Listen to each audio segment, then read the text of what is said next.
I just realised that I never actually got to show you guys our trip to Santorini yesterday. So we actually woke up, we missed our alarm and woke up 15 minutes before our little booked boat over to shore left. So we were like, shit, we need to leave, we need to get ready. And then I got on the boat and it was shaking. When we got on there, it was already shaking. If you guys remember the glass bottom boat in Mauritius, you know I don't do boats. I don't do things that move. It sounds ironic because I'm on a cruise ship. But I didn't realise that Santorini is actually up on a hill and it's not all down.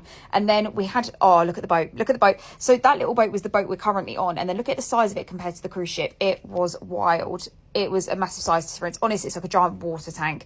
So then when we ended up at Santorini, there's massive queues. Like people are waiting 2-3 hours to get on these cable cars because the cable cars take you up to the top. And when I tell you, it was full of people arguing and like shouting at each other. They also had these little donkeys that go up the hill, and I just didn't really like the idea of that. They looked absolutely fucking knackered. So then we got on the cable cars and I was a little bit scared of heights. So I was getting a little bit shaky. I was getting a bit nervous because they were like juddering on the way up. And I was like, oh my God, this is how I'm going to meet the big man. This is how I'm going to die.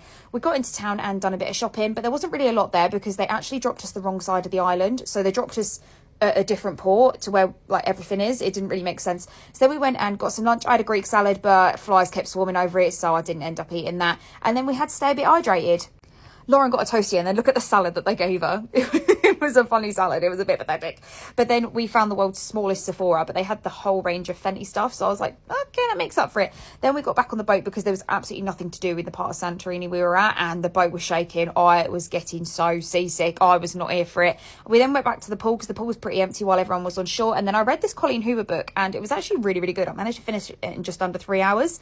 Headed down to the gym because I'm a gym girl now, had to stay on top of it. And then we went for dinner and we had a Mexican. And they gave us this kind of like, what's it called? Is it an entree? I want to say it's called. But it was basically like this like stained pineapple, and it's basically meant to cleanse your palate. It didn't taste that nice, but it wasn't my cup of tea. We had some daiquiris, had some mojitos, and then I had a steak with cheese covered on it. But then I had to take the cheese off in case I shit myself. And then we went to bed.